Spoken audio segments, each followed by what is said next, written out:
Esther Yunkin was a busy mom running on empty when she received her Hashimoto's diagnosis. A lack of clear answers led her to uncover simple solutions to treat the root causes of her symptoms. From that moment on, Esther made it her mission to help other women do the same. She is a nurse, holistic health educator, and creator of the Health with Hashimoto's podcast and the Holistic Hashimoto's course. Esther combines her 17 years of emergency nursing with holistic health to provide simple, sustainable, and personalized strategies to support the body, mind, spirit, diet, and environment. Esther's practical approach is designed to end the chaos and confusion without the added fluff. If you are ready for a whole body approach that aligns with the real world, you are in the right place.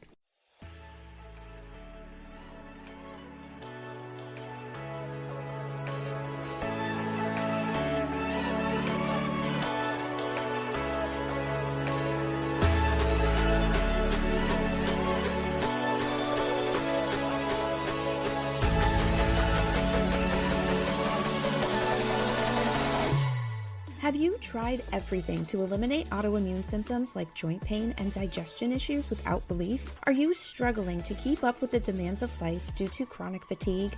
Does chronic pain keep you from doing the things you love in life?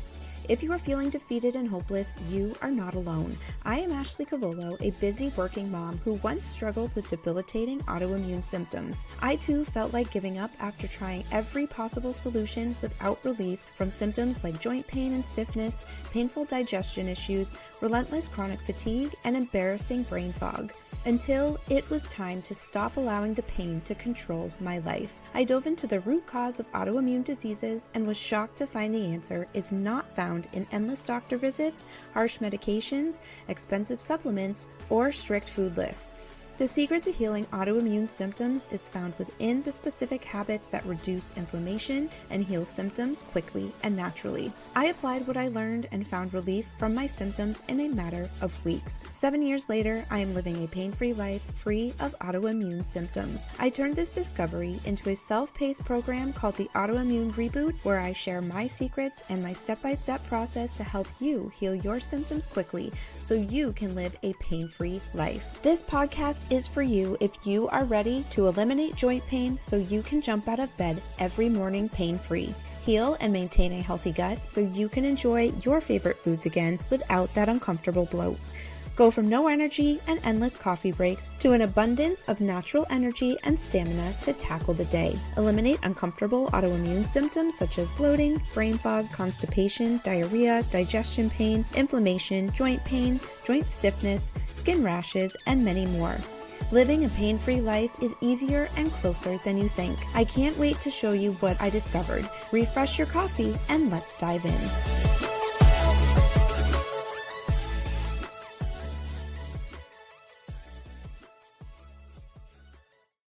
Welcome to the show. Today I have Esther Yunkin. She is a nurse and a holistic health educator who once received a Hashimoto's diagnosis. Esther, thank you for being on the show today. Yeah, thank you for having me. I'm excited to be here. So you were an RN, you are a holistic health educator, you were a busy working mom when you received your Hashimoto's diagnosis.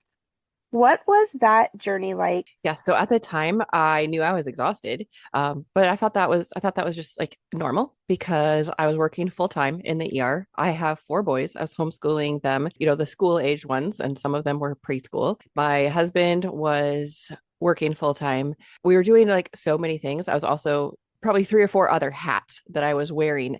So I was like, of course I'm tired. Of course I can't stay awake. Of course, when I'm reading a storybook to my kids, I start to slur the words and fall asleep mid-story. Like, wait a minute. No, actually, you know what? I don't think that is normal. And so I did start to work on that.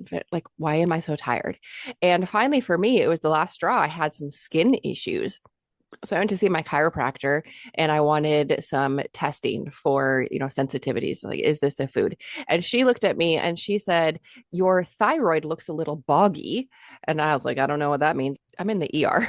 Like, Mhm. I don't know thyroids and bogginess. But okay, we'll do that testing.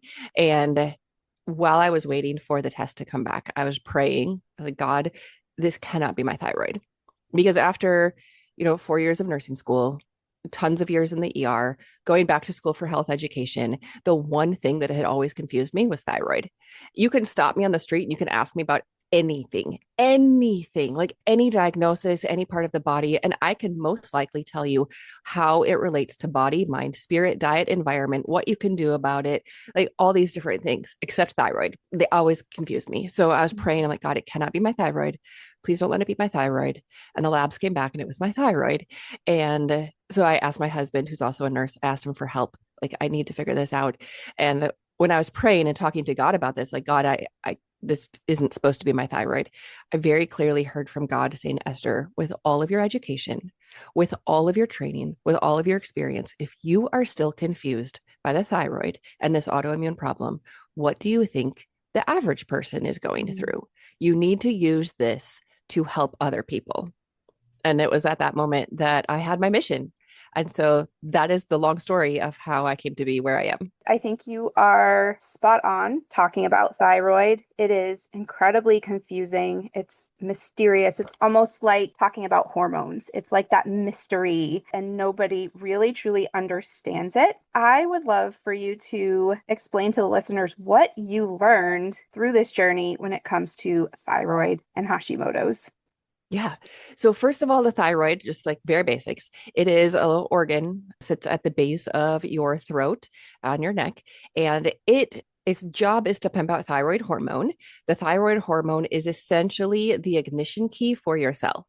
So you need the thyroid to turn on your cells. If your cells are not working well, then you are not going to be working well. And so if that's, impacting your digestion's not going to work well. If it's impacting your brain is not going to be working well. So thyroid stuff has so many symptoms, and they could be varied for all these different people because we're each unique individuals. So that is the thyroid. When your autoimmune system or your immune system is attacking your thyroid, then your thyroid is obviously not working well. And that's where we want to look. So when I got my diagnosis, I had to figure out, okay, there's a thyroid component. There's also an immune component. Now what?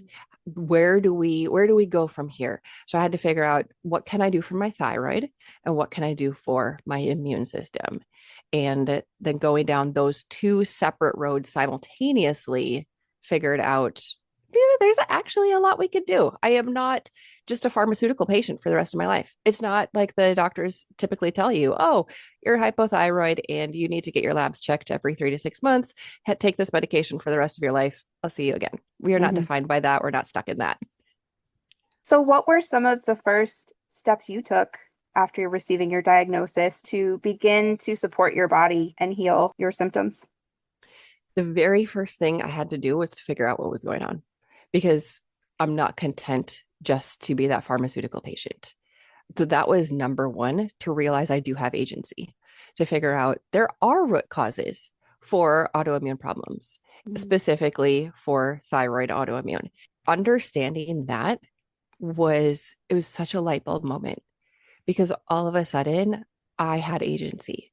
And so then I got to dig deeper, like, okay, what are the root causes? What are the most common root causes for everybody? What do I think my root causes are? What do I need to invest in? And when I got my diagnosis, it was right along the time when we were getting our tax refund. And so I looked at the most common root causes. So, okay, sleep is huge for all autoimmune stuff. We need our bodies to sleep so we can heal. And stress is always huge. So I used part of that tax return to buy an Aura ring. I'd looked at them before. They were kind of on my wish list, but I didn't need one. And when I was talking to my husband, I said, I think this one tool, it is an investment, but it's going to help me track my sleep and my stress. It's going to give me data, which I am a very data driven person. I don't go on like feelings very much. I go on data. And it's like, I need the data so that I can work on these two root causes. And that was the first thing I did. So first, recognize that I have agency and that there are things I can do. And then the second was dig into, what are the root causes? And then third, what are my root causes and what can I do about it? I would love for you to dig a little deeper into why sleep was so important for you. Absolutely. So for the sleep, I honestly didn't know. I knew that I was waking up tired. So I figured Yes, it could be my thyroid, but I think there's probably something sleep related also that I want to improve, but I didn't know where to start because I didn't have the data. I didn't know, am I not sleeping long enough? Am I, waking up? Am I getting too much light sleep? I just had so many questions. So the Aura Ring told me that I was getting about 20, not even 20 sometimes minutes of deep sleep a night. Now, Wow. ideally, your deep sleep should be 20% of your overall sleep. And so mine was in the single digit percentage for deep sleep. So even on a night where I was sleeping 8 hours, which was rare, my deep sleep would be like, 17 minutes. And of course, I was exhausted because my body wasn't getting into that restorative phase of sleep. So Mm. the Aura Ring really helped me figure out, okay, yes, sleep is an issue, and specifically this part of sleep. And so I then did more research on how can I improve my deep sleep. For me, I tried a bunch of different things. I had taught sleep classes before, like sleep Mm. courses. I had a 5 day like jump start into refreshing sleep. So I knew a lot of the things. I just had to figure out how to apply it to me to impact the deep sleep. And quite honestly, the first year, I had to turn to CBD with CBG and CBN. And that was the only thing that first year that got my deep sleep up to 20%. And I tried all the things. I tried melatonin. I had tried natural things. I had tried essential oils. I had tried the relaxing things, writing out your gratitudes before you go to bed and calming your brain before you go to bed and doing the deep breathing. I feel like I had tried so many things. And so finally I turned to it's not, not a pharmaceutical, but on that line, the CBD with CBG and CBN. And it had to be that combo. If I tried just CBD, it didn't impact my deep sleep. So I'm not saying that that's going to be the thing that everybody needs to do. Because, like I said, I tried so many different things, but that was what it was for me. When I used that combination, I could get 20%. And now I haven't used it for, or relied on it for like, I don't know, 2 years. Occasionally I'll take it if I have a migraine or something, but now I can get that hour-long deep sleep naturally. So, stress I figured out very sadly that my body doesn't want to run. When I run, my body considers that stressful. My brain, my mind does not consider that stressful. I consider that stress relief. I used to love running. I was on the cross country team until my knees said no, but I loved to run. And I realized that running itself was a physical stressor that sent me into a Hashimoto's flare up. Mm. And it was, trial and error. And I finally figured that out. And so I can't do high intensity exercise anymore. That is too much of a stressor. So when I say stress, yes, I'm also talking about the regular stress, the money issues, the time stretching thin, like all of the regular stressors that most women experience. But also, think about those physical stressors. Like being cold all the time, that is a stressor on my body. I have to figure out how I can warm up. I live in a household of 5 guys, my husband and our Mhm. 4 boys. They physiologically like it cooler in the house. That's just how God made the males and females. There is a slight temperature difference.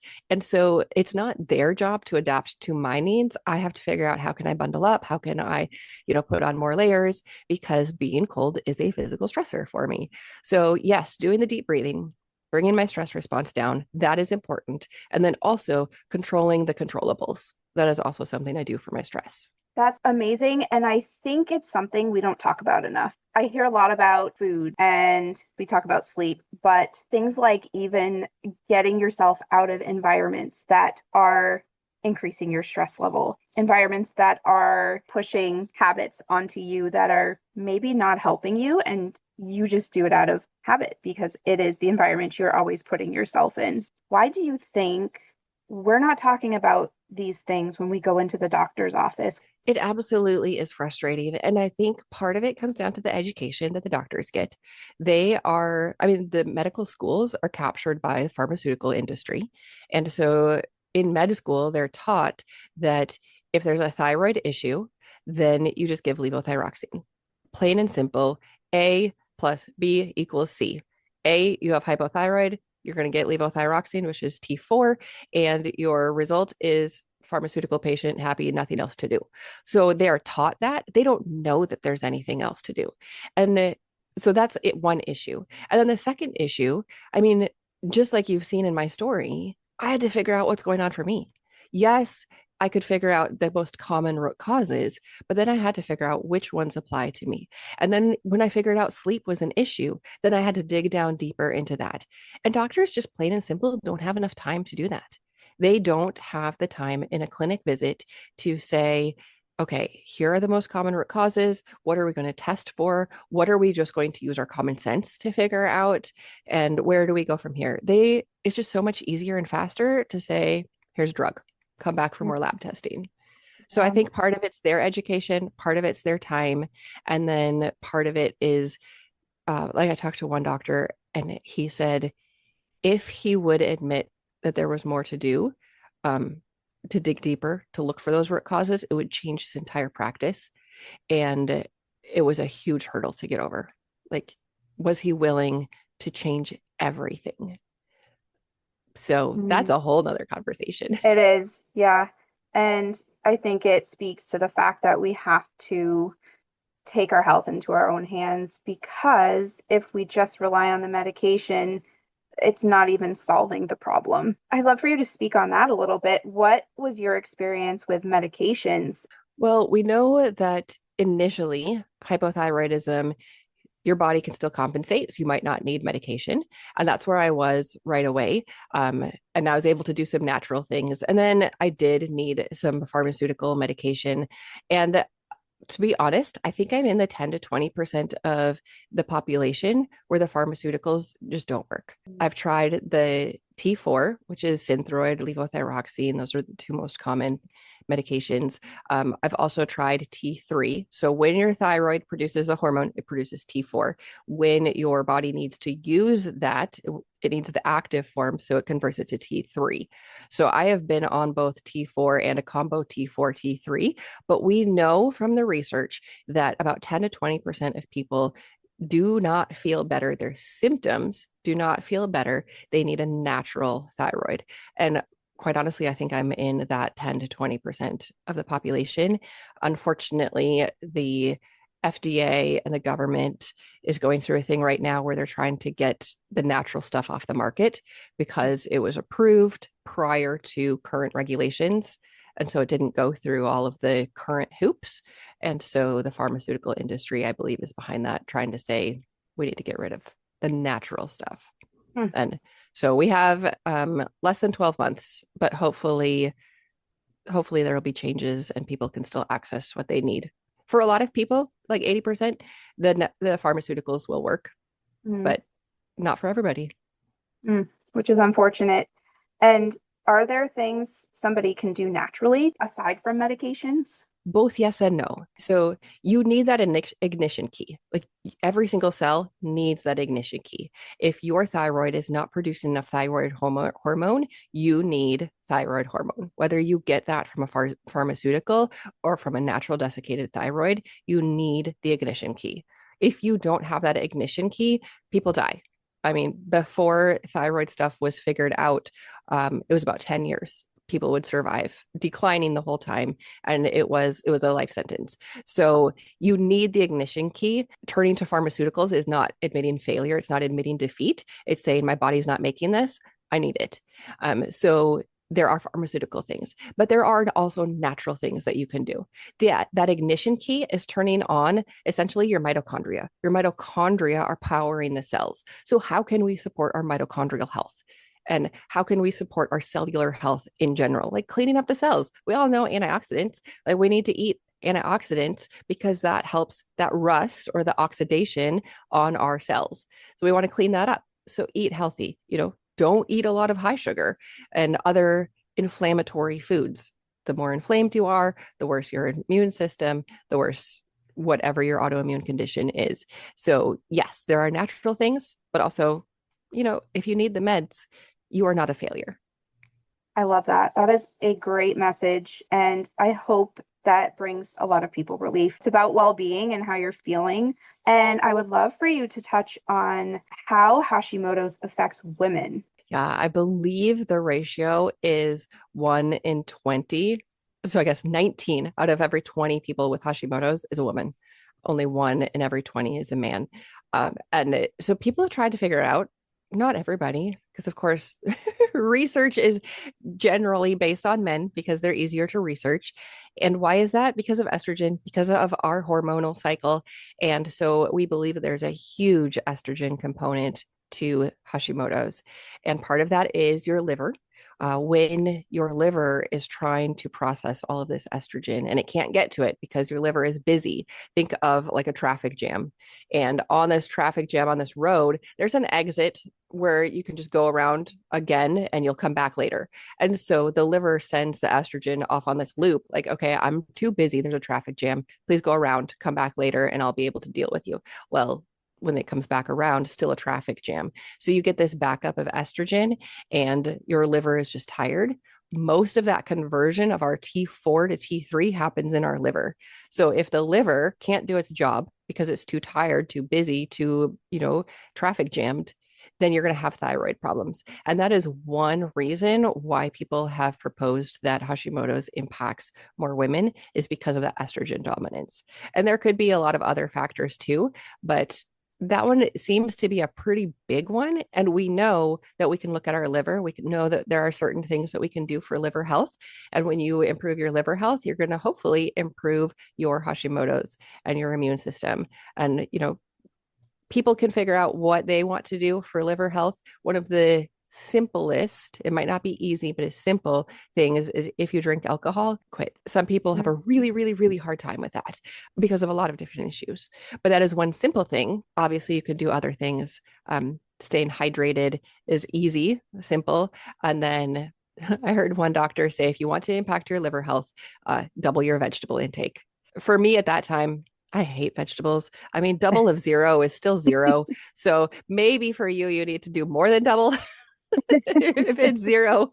But that's something else we could do is eat more veggies. I personally found alcohol was a huge trigger for me. And when I figured this out, something that really helped me, and it's hard, but if you're used to that glass of wine to go to bed every night, I found swapping that habit with something else. So I switched to a nighttime tea or some sort of bubbly seltzer with a splash of cranberry juice, something to replace it. It's hard to get through those first few weeks if you're used to that, but in the end, it will greatly benefit you.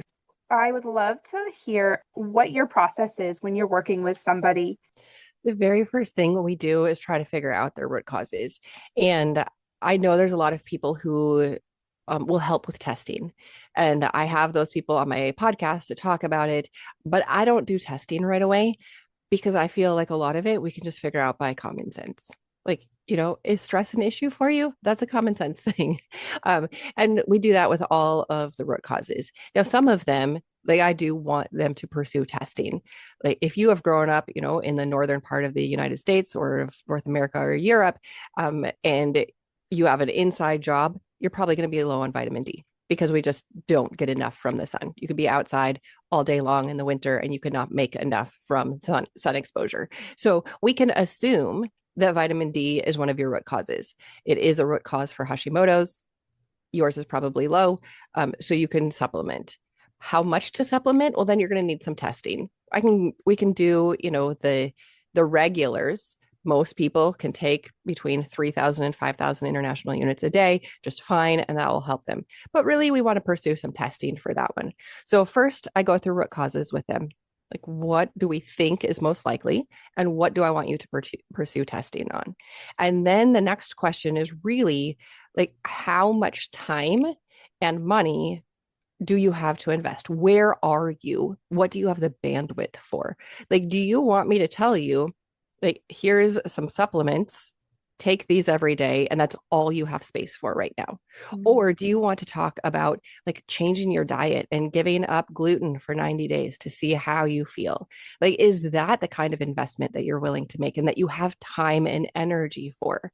So it's figuring out where somebody is in their current space what they have that bandwidth for, and then we pursue that. And then we reevaluate, like, okay, how did that work? What do we have time for now? Now that your brain fog is a little better, now that you have a little bit more energy, what's our next step?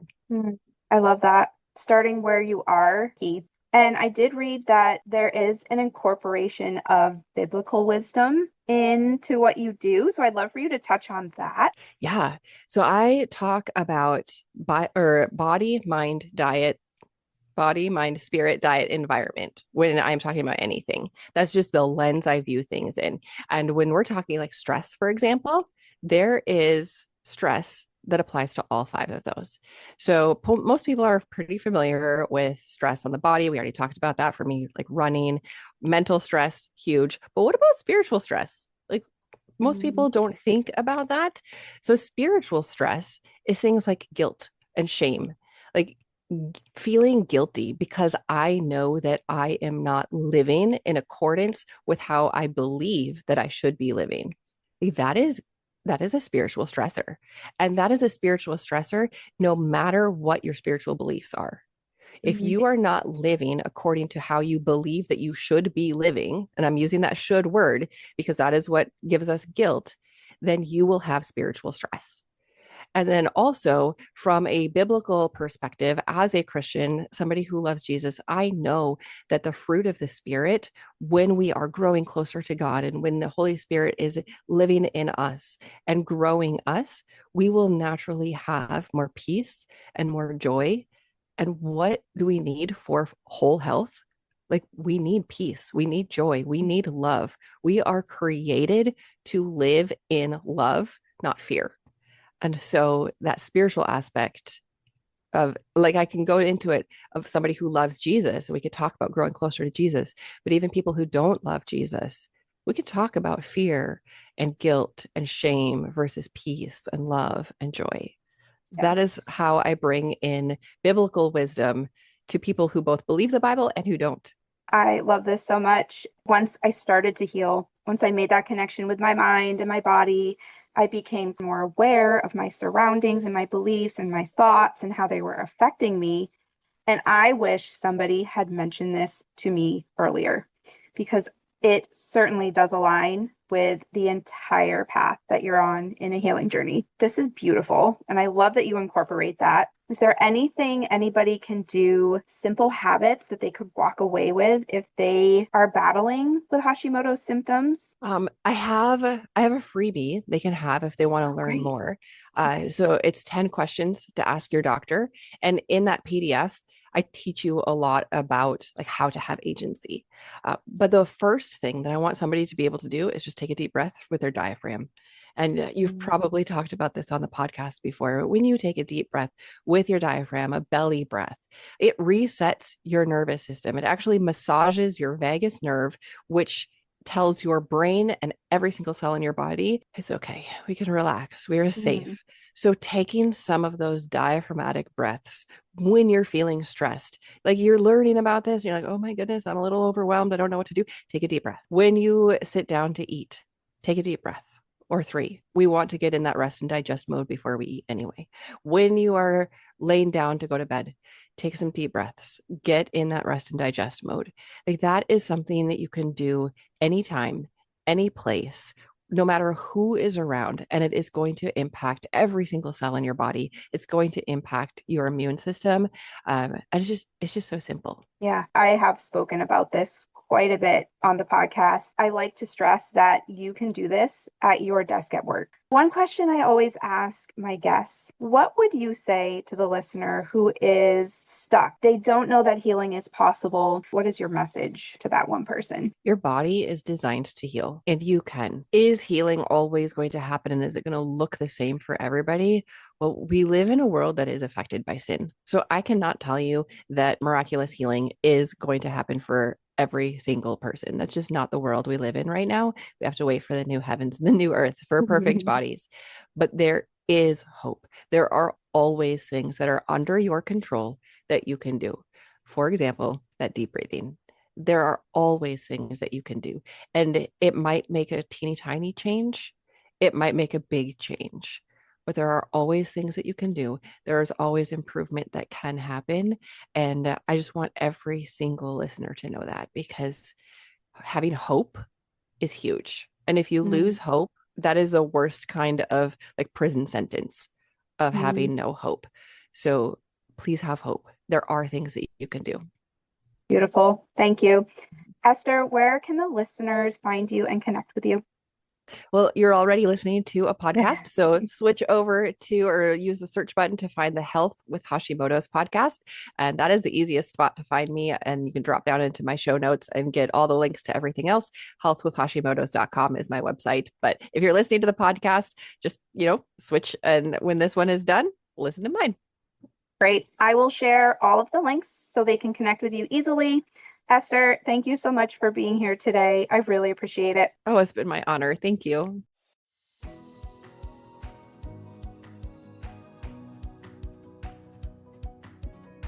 To the busy woman juggling it all, don't let your autoimmune disease hold you back from enjoying your life. Your path to an energized, pain-free life starts here with the Autoimmune Reboot, a 6-month virtual coaching program for women who are ready to take control of their health and life. In 6 months, you will learn to heal chronic pain, get your strength back, look like you in the mirror again, and never have to reach for that 3 p.m. espresso. Don't let your autoimmune symptoms get in the way of the important moments in your life. The doors are open. Don't waste another day in pain. Click the link in the show notes to claim your seat today.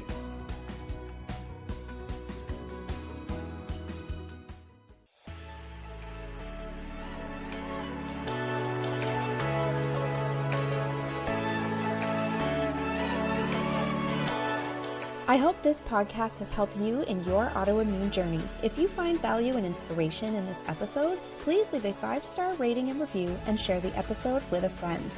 When you do, you are helping this podcast reach people around the world who are ready to live a pain-free life.